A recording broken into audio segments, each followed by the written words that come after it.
There's the story that people tell, and then there's the truth that really matters. Welcome to the Growth Obsessed podcast, real and raw conversations on leadership, business, and the relentless pursuit of growth. No fluff, no highlight reels, just the struggles, the setbacks, and the lessons that build true success. I'm Ben Lang, and I sit down with the most driven entrepreneurs and leaders to uncover what really shapes them, the pain, the resilience, and the breakthroughs. So if you're here, you're not just looking for surface level motivation. You're here to be challenged and to grow. So let's get real. Let's get uncomfortable. This is the Growth Obsessed podcast. And don't forget to subscribe now. The conversation that you need might be the one that changes everything. I want to welcome Chrissy Young to the show today. Super excited. She's a great friend of mine, and she's an all-star realtor in Utah. Also runs her own team. So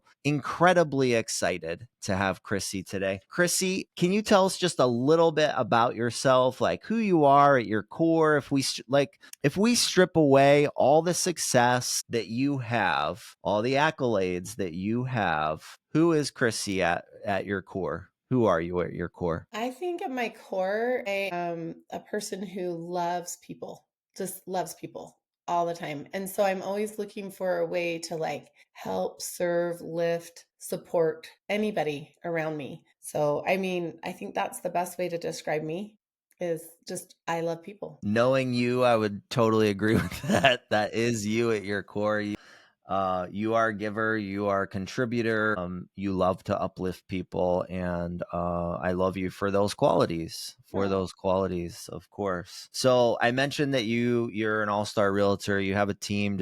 Share a little bit about your production and team size and things like that. Well, as you know, I'm just growing right now, and I started real estate about 9 years ago. I come from a marketing and advertising background. It didn't take me long. I was the marketing person for a real estate company, and it didn't take me long to see that they were going to make a lot more off of my leads than I was. So I decided to get my license, and I have a partnership with my dear friend Darren Kidd. And we've been partners pretty much the whole time I've been a real estate agent. And it was just the two of us. And we've done as much as 102 deals in a year between the two of us. And that year about killed me, and I cried, and I gained 50 pounds and never saw my family. And so we had decided we had to change things up. So we started looking at the team model, and that's what we're doing right now is we're building our team. So currently right now we have 7 agents on our team, and that's including me and Darren. And then we have, of course, a marketing team, and we have a TC, and we have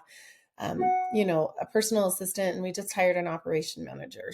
We have and an inside salesperson. So we have, a couple of support people to help our team as well. And our production, Darren and I probably do we try to stay between 50 and 60 deals a year.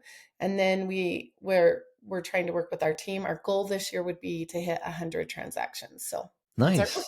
yeah. That's awesome. That's awesome. And you're in a good market where the average price point is your average like $500,000? Yeah. 550 around Yeah, there. Going up. 550. So that Yeah. helps a little bit. Yes, sir. Now, tell me, and you and I were just having a conversation earlier. So you and I struggle with a lot of the same things. Tell me maybe some of the setbacks that you've had in the last 9 years. What was maybe the biggest failure that you've had in the last 9 years in your real estate career that you didn't know if maybe you were going to come back from it? And then how did you come back from it? Thank you. That's a pretty heavy question. You should hit it right out the I gate. told you we get real and we get raw. I feel like the hardest thing that happened was I've come from a really hard childhood, and I've really fought hard to be recognized and think that people see my worth. And I'm always trying to prove myself, even though it's just right there. But because I don't always believe in myself, like in the past, then it was hard to believe that others believed in me. So what happened was I started in a brokerage where I had really a toxic relationship with my broker and his wife, where I was people pleasing. Whatever you need, whatever you need. I was bending over backwards. I was sacrificing everything to make them happy. And I was like the top performing agent in the business doing everything, and it was never enough. And then my broker had asked me if we would want a partnership and start a new brokerage, and I could build the team and I could do all the work and all of this stuff, and I could help pay for everything. And I was just like, huh, that just feels like I'm just paying for more stuff and not getting anything out of it because I can do all that. And so I said, I'm so fiercely loyal to people, Ben. I have a hard time ever not knowing when to stop. And so I actually decided like loyalty is a really good thing. And so I went back and I said, you know what? I had a boundary. I said, I can't partner with you, but I'm happy to like stay with the brokerage. I want to build a team. And then he called me in about a week later and he fired me. And I was like, "What?" Like I'm doing 50 plus transactions a year, like all of this, and he fired me and my business partner Darren,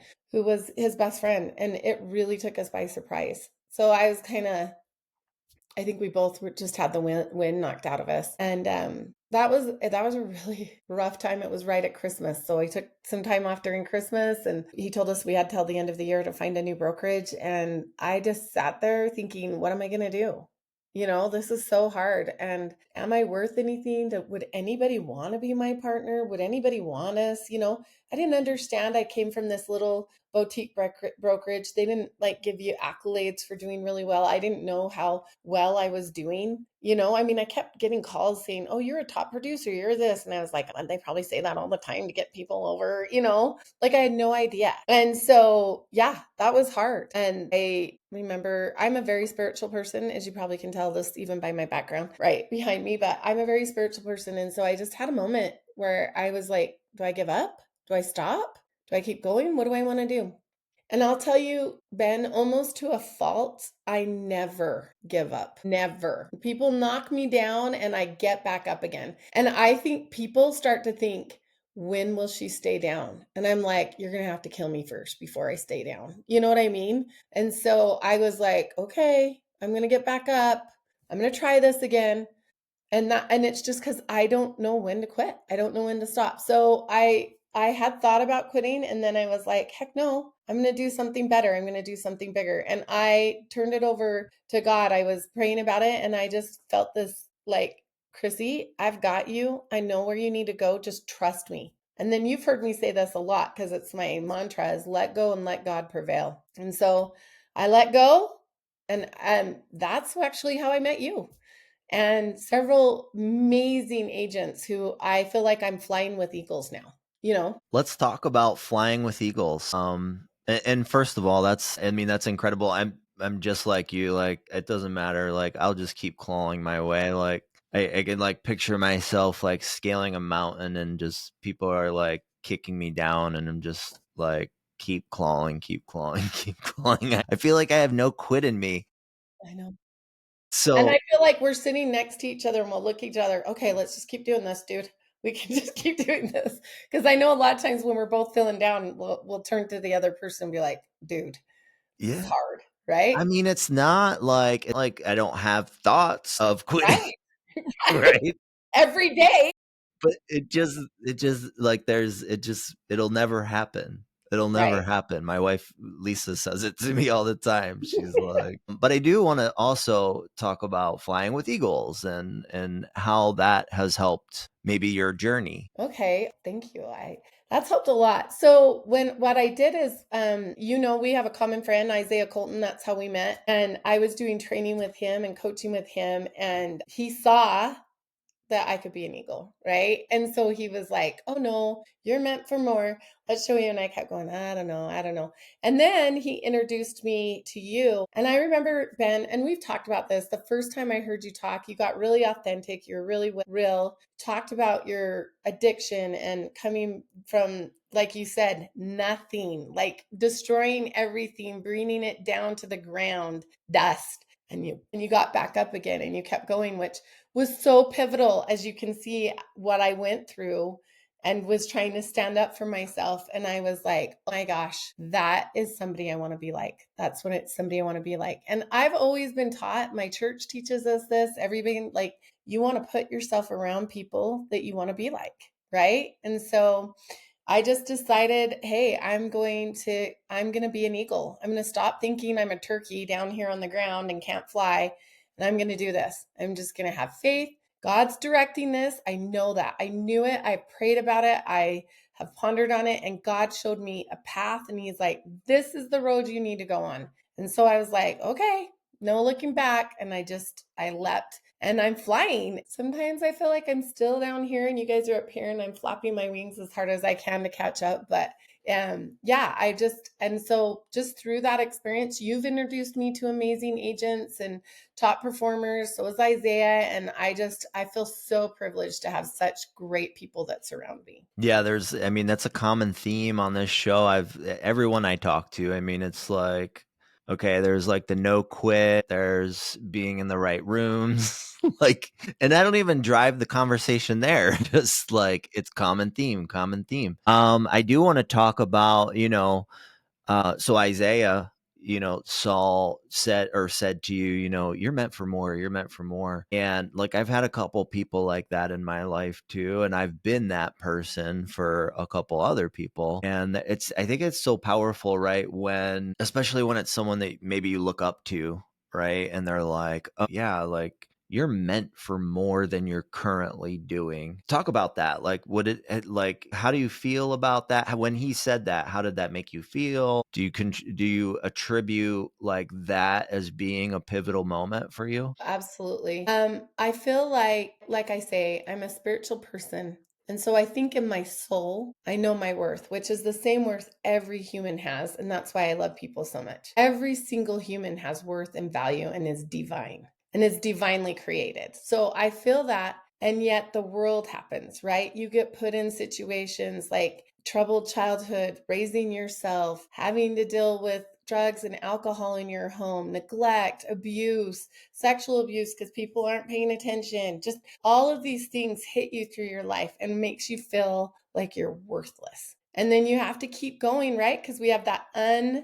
undeniable side of us that's like, you're not putting me down. You're not keeping me down. And I think on some level, I'm connected to that divine that knows that I'm worth more, that knows that I can do more. But I've had so many people and so many things telling me differently that it just wants me, I just want to crush and just fall apart sometimes. And what happened was when Isaiah said, you can do more, I remember he said, we're going to be light meeting light, shining brighter for more people so that we can help more people. And then I was just like, wow, that's exactly who I am, right? Like my purpose on earth. I've done my why, read my Simon Sinek, and my purpose on earth to love and serve people and have them understand their infinite worth, that divine peace. And it was just like I could tell he saw that in me and I could feel that was true. So I felt seen. I felt like I know that, but you see it too. And then it gave me hope. Maybe I can help more people. Maybe we can be light joining light. Maybe we can serve more people. Maybe we can do more, And it got me excited because then I believe I was brought to this earth for God-given purpose and that I need to live my full purpose on life. And I feel like that's the path I'm on. And I'm trying really hard to stay attuned to that. Love it. Love it. Out of curiosity, since that moment, have you said that to someone else in your life? Absolutely. I Tell think me, I just tell, said it. I think I just said it about to you today. Did I not? tell me more. Tell me more about it. Was there someone that you said it to that has really like elevated since you said it? Yes. I have an agent right now I absolutely love and adore. And I met her, she's from Utah, but we were clear out in Michigan by you, and we had this event at what was that? It's not UW. Yeah, UW. Yeah, I knew you knew because I visited you too. But yeah, so we went to United Wholesale Market or Wholesale, and they brought all these agents from Utah. And so we were there, and Isaiah came to the event and talked about some different things. And we did that. He shined his light, I shined my light. We were able to shine brighter. And she called me later, and she's like, "Can I come meet you? Can I talk to you about some stuff?" And I was like, "Sure." And then we sat down and we just had this really powerful conversation. Turns out, like, we went to the same high school, and like I grew up with her brother. She's a little bit older than me. Like we lived in the same town, like all of these things. And I know like a lot of people will be like, "Oh, that's a coincidence. And I'm like, oh, there is no coincidences in life, like none. And so I have helped her, and I've been telling her, hey, you're meant for more. And turns out that she's in an abusive relationship at home, and she has now gotten the courage to stand up with her career and say, okay, I'm gonna leave my husband, I'm going to do what's better for my children, and I'm gonna become a better agent. And I just am so impressed with her. She's such a light, and she's so amazing. And we just have these deep conversations all the time about this. And she's killer, man. I put her in open houses, and she always gets us deals. We double side a lot of them because of her. She's an awesome agent. Love that. There's so much power in like believing in someone else, maybe even more than they even believe in themselves. 100%. I've had other people tell me like my superpower is to get people to like really push their own boundaries. Like, cause I'm just like, there's no more excuses. Just do it. Like Yeah. you're overcomplicating it. Just do it. There's something, and I love that. I love like that. That's like the best for me. Like getting people to be like, "Oh, I didn't think I could do that. I'm glad you pushed me." There's something to be said for that. Now I know like your purpose is serving others, and I know that you're like strictly focused on. And I know this is like people say this all the time, especially in the real estate industry. Like, no, I'm just like it's about people, not transactions, and I feel like it's just become kind of a cliche thing. And a lot of people that do say that are not actually living it, right? Right. And I know you live it. So tell me, like, how do you think that contributes towards the path, the journey, the success? Well, I mean, just on a surface level, that's easy to tell is my numbers, right? Like 90% of my deals are referrals and past clients, like because they really have like enjoyed working with us. And then, and you have your 5-star reviews and you do that. But I think too, like what's been powerful for me is to really see the difference that it's made. I mean, we have a client right now that we've actually convinced her not to sell her home because we can see she doesn't have a clear path for a home ownership, and she'd be homeless. And she's feeling desperate right now. She got taken advantage because of medical issues and some different things and didn't have family. And there was a lot. I did a whole message on this, but we have to be really careful. There's a lot of elderly abuse, and people are scamming them like crazy and going after them. And this was one particular situation, and we discovered it. And now we're like on a path trying to help her find an apartment, trying to help her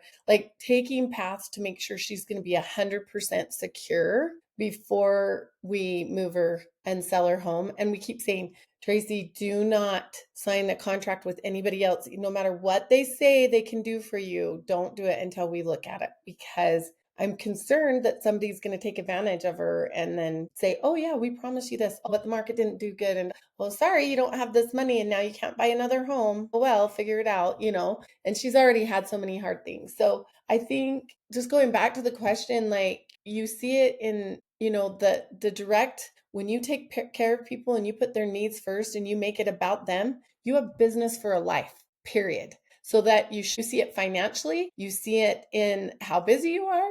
But I think the greatest reward for that is when we can really help somebody, right? Somebody like Tracy, who I might not ever make money off of, but I can feel secure and feel good and sleep good at night knowing that we did what was best for her. Yeah, so one thing I love about you is you're always putting like your core values front and center. And I mean, I want to say without sounding like a jerk that a lot of people are not really even in tune with what their core values or their belief system actually is. And like I know exactly what my core values are, and I have them like posted on the wall in the office, and constantly remember to live by that core set of values and that belief system. So like how do you think people operate when they're not really sure what their own core values are? Like how do you think people kind of get by in that situation? Well, that's a great question. When I actually hire agents, I actually do my interviewing questions are, what are your core values? And that's one of my first questions I ask them.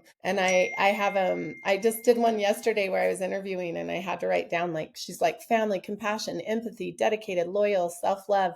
Like I had to listen to what her values were before I even wanted to go any further in the interview process, right? Because somebody has to align, I think, with those values. I'm not saying like I have people, I'm religious, but I have people on my team who are not religious, including my business partner, right? But he's my best friend and he's the yin to my yang. And we work so well together. And you know why? Because our core is about caring and doing what's best for people. But when I could never work with somebody who wanted to be a liar or a deceiver or, would do whatever it takes to get on top, it just wouldn't align. I'd have to let that person go because it just doesn't work. But how do they function? How do they survive? I think we would be telling ourselves a lie if we said only people who have the purest values succeed, because it's not true. People who have the worst intentions and are only about themselves succeed every day. And it does happen. And so sometimes I get frustrated with that, but I think it comes back down to being that light and we just shine brighter and I just say, okay, I'm not going to be that person. I am going to help the people who need to be helped and I am going to make a difference. You know what I mean? But I think people succeed all the time. And I, quite honestly, I don't know. I don't know how they live with themselves. I don't know how they keep going. I don't know how that drives them so much because it's just such a bipolar opposite of how I think. But it's out there and I'm aware of it. And so I think it's really important you hold strong to your value and your core, like you say, and just be unstoppable. Don't let anybody stop you. I've gone head to head with the selfish, self centered, egotistical agents, and I win every time because I do think when you're doing what's right and you have compassion and you have to fight against that, you'll win. Yeah, and I asked the question because I know you've spent a lot of time like getting to know you at your deepest level. I know you spent a lot of effort and a lot of time I do. like to really be in tune with like you at your deepest core, and I know that you spend time and effort pouring into you.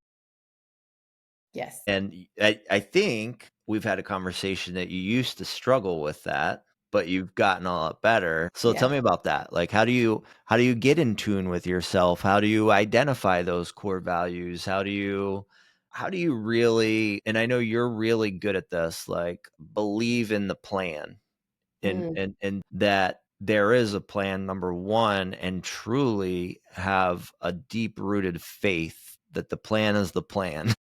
Yes. So I know that was a lot of questions, like, how do you get in tune with yourself? How are you pouring into yourself? When you were all about just only serving other people and putting yourself on the back burner, like, how did you come back from that? There was a multitude of questions in there. All right, I'll try to unpack that the best I can.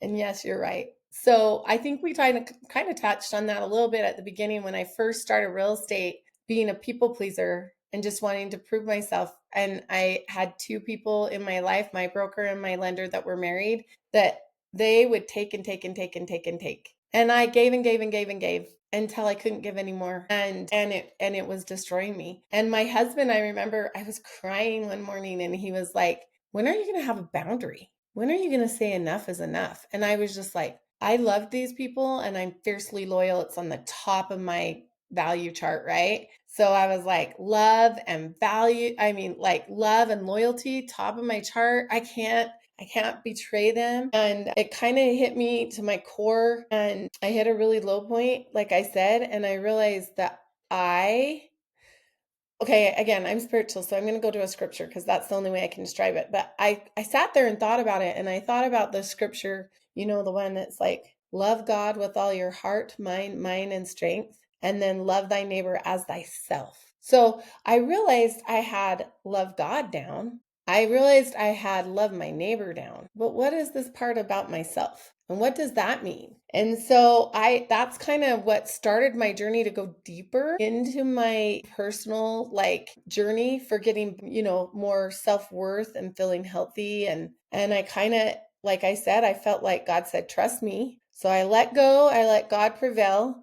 And then I started it was like somebody pulled the blinds off my face. And I was like, I always knew God loved me because he had to love everybody. But I was like, God loves me. He's so aware of me and he sees my value. And all of a sudden, it's like I could feel that inside of me growing. And so then I was like, I'm not a bad person. It was like this awakening. Like, I can't believe I even say this now because I've literally hardly done anything bad in my life because I had all this extreme on my growing up life. I was like, I never want to be that way. I never want to be that way. So I've done nothing. I know we've talked about it and we joked about it, but like I've never drank coffee. I've never smoked. I rarely swear, like I do nothing. And yet I thought I was a horrible person. And then when the blinds came off my eyes, I was like, wait, on the scale of all the people in the world, I'm actually pretty good. I'm actually a pretty good person. And so I like that started like that self healing. And so I started realizing, okay, why do I feel this way? So I've thrown myself into therapy. I've started addressing my childhood trauma in therapy. I went ahead and got myself diagnosed with my ADHD. I've decided, I'm like, there's nothing. I don't care. Like, there was a part of me that never wanted to be on medication because my family was. And my siblings, and I was like, I'm better than my siblings, like, which I'm not. We're all equal, but it was just all those lies that you hear in your head, right? And I'm like, oh my gosh, I'm gonna go and I'm gonna do everything. I'm to a point to do everything. So what that looks like for me is more time with God, more time for me, and doing the things and realizing like I have a husband who loves me. We've been married 30 plus years, but it's not his responsibility to fill my cup. It's mine. I have children who love me, but it's not their responsibility, it's mine. And so, what do I need? And so, I love God and I love spending time with Him. And so, I make that the number one first priority of the day. And I get up really super early and I spend an hour to an hour and a half meditating, praying, reading scriptures, thinking through, listening is the key. I do all of that. And then I literally spend a half hour quiet and just listen. And then direction comes and I know it's from God. And then I take action on it, which I do that. And amazing things happen. Amazing things have happened because of that. So That's another commonality with successful people. Like I keep interviewing and having discussions with successful people and morning routine and pouring into yourself and getting in tune with who you are and at your core and really there's such a strong commonality, just like, being in the right rooms, flying with eagles. You did mention, going from people pleaser to being able to create boundaries. And I think a lot of people struggle with that. So mhm. like I want to kind of dive into that a little bit more and talk about like how did you start? Did you start small or and how is it how has it affected your life since you have been able to start creating and saying no? Yeah. Saying no. Well, I'll tell you this, it's not for the faint of heart to create boundaries when you've been a people pleaser. Because when you're a people pleaser, you create and draw people to you that come codependent. And it's a great relationship when you're in that people pleasing. Oh, I help you and then you make me feel good.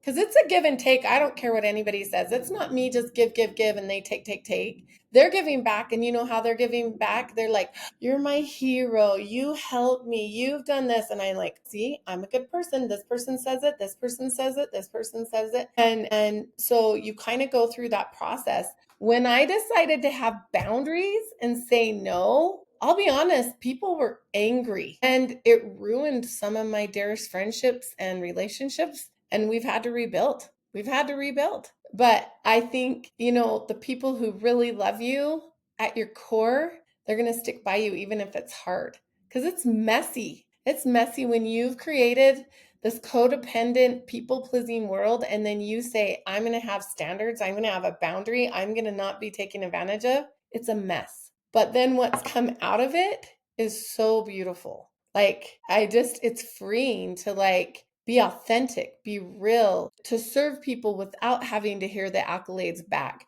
to be able to have the energy, to be able to serve, I do more, the more I focus on, the more I can give, the more I help myself. And I know a lot of people are like, self-help is so selfish, and it's like, but the more I can do that, the more I can give to others. And it's true. And um, I believe that that's why that scripture that I told you came into place. Love thy neighbor as thyself. We've got to have that. So that boundary, it's messy at first, but it's so freeing. I feel like 1,000 pounds has been taken off my shoulders and that I have a huge mess to clean up. But I'm not even worried about it because I have more energy. I've got a vision of where I'm going and I'm just going to do it. I'm just going to do it. Yeah. Yeah, definitely. Have you ever seen there's like a video with, there's like 3 glasses or 4 glasses, and then there's like a tall glass with the amount of water that you have, and then you like pour into, career, family, and all these things, and it gives like a really good visual of how when you're not full, the people around you that really deserve the best version of you they don't get that because you haven't taken the time to really pour into yourself and make yourself the very best you. Yes, I haven't seen that, but I totally agree with that 100%. 100%. I always think of, because I used to work for Franklin Covey. I always think about his What Matters Most, and he did the whole thing with the big bowl, and he has sand and rocks. And if you put all the sand in first and then you put the rocks in, it doesn't fit. But if you put the rocks, which is what's most important, in, and then you fill the sand. And I feel like that's so true too because that's exactly what matters most. I might be the biggest rock in there, and then my family, then my career, then this, and then the sand is everything else. But if I make the sand the most important thing, nothing else fits, right? Yeah, I have seen that. That's awesome too. I've seen that. That's awesome. I love talking to like women entrepreneurs, like powerful women. If there's maybe a woman out there that is thinking about going into entrepreneurship or going into real estate, wants to be a realtor, maybe wants to be a team leader, maybe just wants to open like a catering business, doesn't really matter. But like what's the best advice? What's your advice to that person? I think the best advice I could give people would be a couple of things. One, just make a plan, see the vision, right? Take the time to know where you're going. Because if you know where you're going, and every day you get up, that's part of my meditation process is I visualize, where am I going today? Where am I going this next week? Where am I going in a month, a year, 3 years, 5 years? I go all the way out to 1,000 years. Because I heard that somebody talk about, why stop our vision somewhere around 100 years? We don't know. And so I was like, ooh, I like that. So I just keep going out and visualize. But if you know where you're going, and it's like we talk about, never stop, right? Like you and I don't give up because we see the path. We see the path. Even though we fall down, we go off the path occasionally, we know, and we get back on the path and we keep going, right? That's what we keep doing, and it's unstoppable. So I would say take the time, build the vision, believe in yourself, right? Believe in yourself, know where you're going, and take action. That's the biggest thing. I'm telling you, if you know where you're going, you'll get there. You will get there. So I think that sometimes we don't give that enough credit. And then cut out all the voices in your head that you have and from other people that say you can't.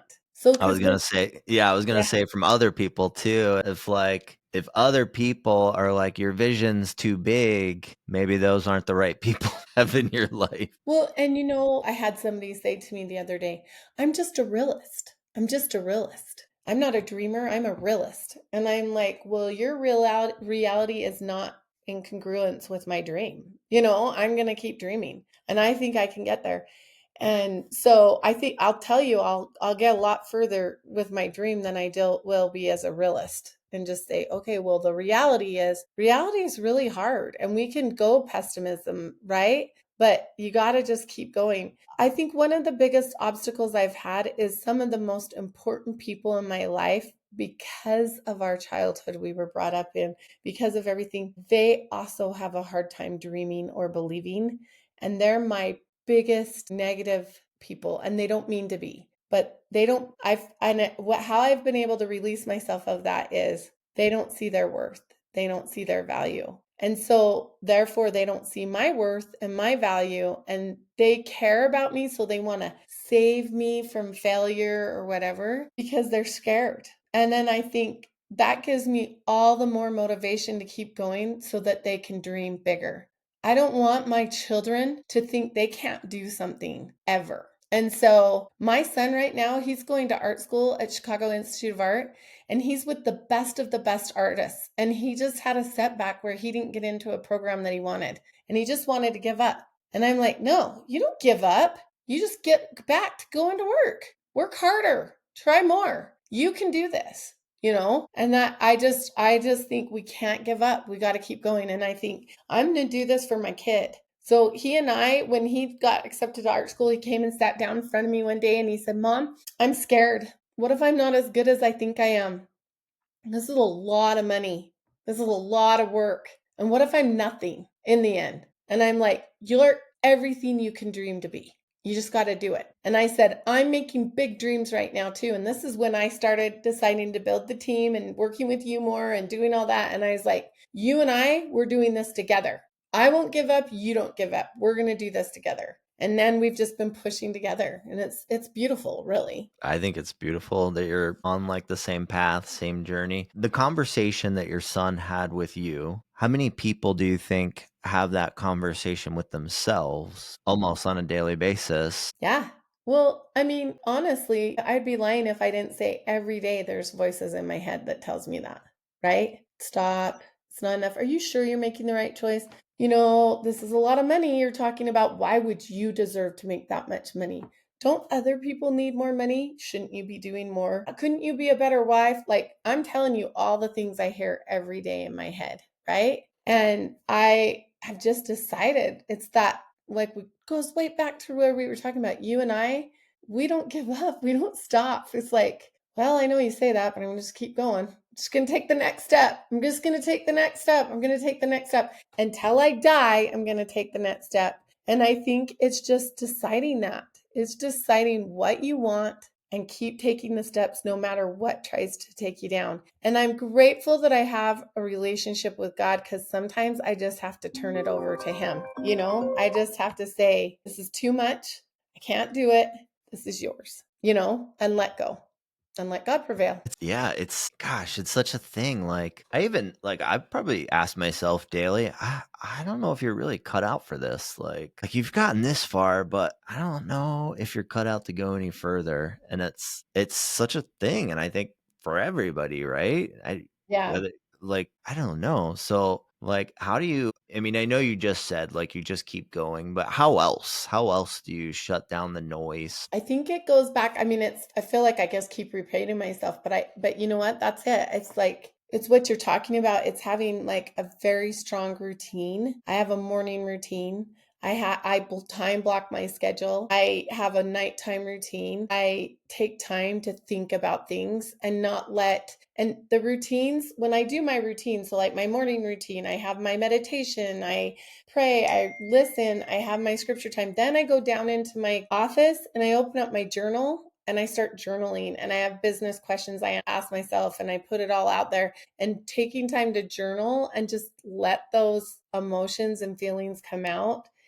I think the best advice I ever got, and that has been so helpful for me, is when I have those, to write them out and actually face them and say to myself, if Ben Lang was telling me these things, what would I say to him? Right? Like if Ben Lang was telling me that he feels worthless or that he can't do it and he keeps getting knocked down, what would I say to him? And then if I can do that and I take myself out of the picture and really, because I love people, right? I know, and I see their worth, I see their value, and I recognize we're all created equal. We're all equal humans. Then I sit there and I go, you know what, Chrissy?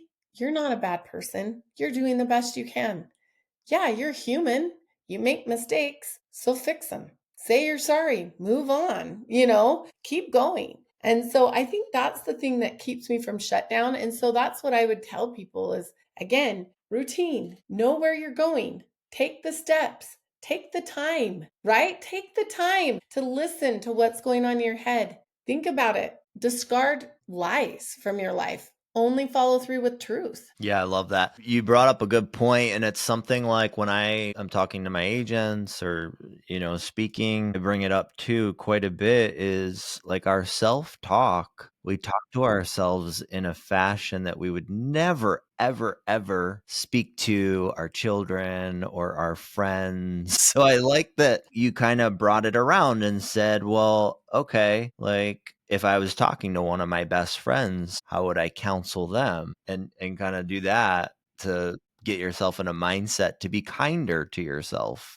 Because for some odd reason, we're just not very kind to ourselves. I know, it's crazy. And if you really do remove yourself from it and you think about it and just think about any negative you've thought you've just had recently, Ben, and said, if Chrissy was saying this to me, what would I say to her? It totally changes your perspective, doesn't it? I just learned something new. Yeah, I'm gonna try that. I think that's really powerful. I think that's really powerful. I've got one more question. So, if you could have a conversation with your younger self, what advice would you give to what would you say? What advice would you give? I think you're going to make me emotional because I've really struggled facing my younger self. I have.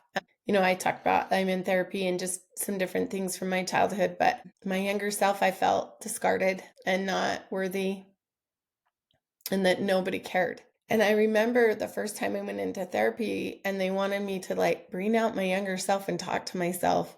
I was like, no, I don't even want to see that person. I don't want anything to do with her. I don't want to bring that out. And it's taken me years to get to this place because now I just see, like I said, like kind of like talking about what we just talked about. What advice would I give you if it was you? But what advice would I give any little child that was discarded and pushed aside as a young kid, you know?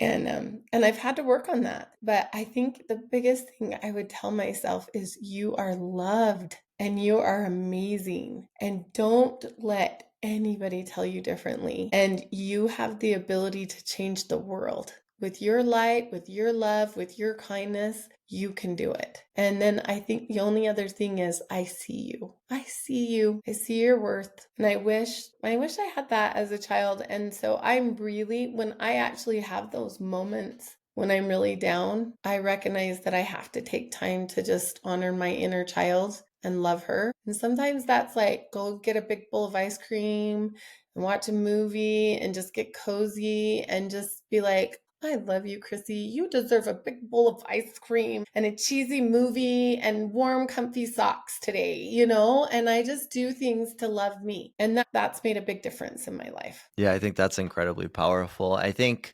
end of the day, like all of us, we just desire to be seen and heard and valued. Like that's end of the day. I mean, that's like our hierarchy of basic needs, like air and water and everything else. I would put that on the list too. Yeah.